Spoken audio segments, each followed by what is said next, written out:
The House on Pecan Ridge.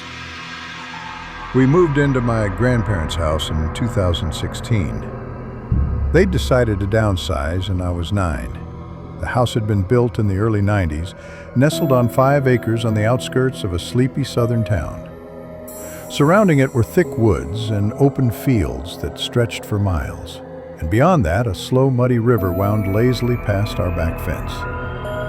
The property was bordered on 2 sides by the land of our only neighbors, the McClellans.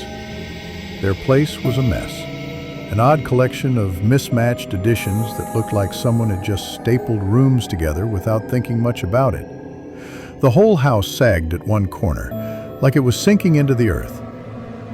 The McClellan house had been built back in the 1920s, and over the years, additions were slapped on in haphazard ways.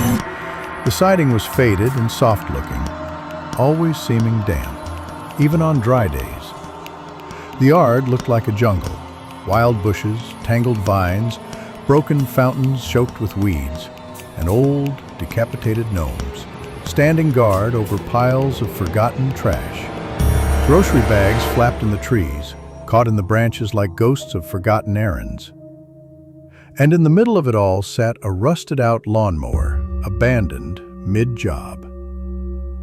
This place, every time I walked past it, made me hold my breath, like I might disturb something that didn't want to be disturbed. The house was home to 2 elderly sisters, Violet and Agnes McClellan, both in their 70s.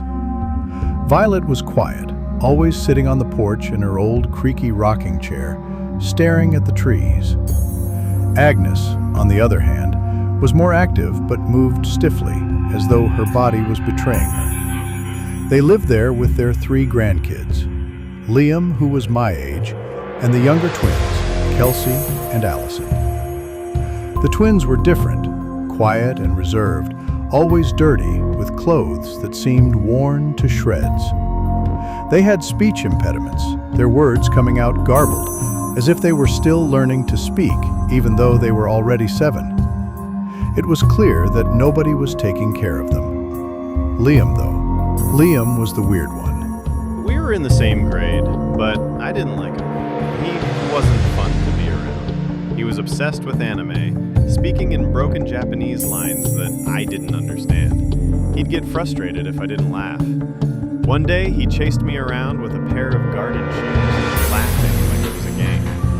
He wasn't just weird, he was dangerous. There was something unsettling about him, something in the way he looked at you, like he was imagining things.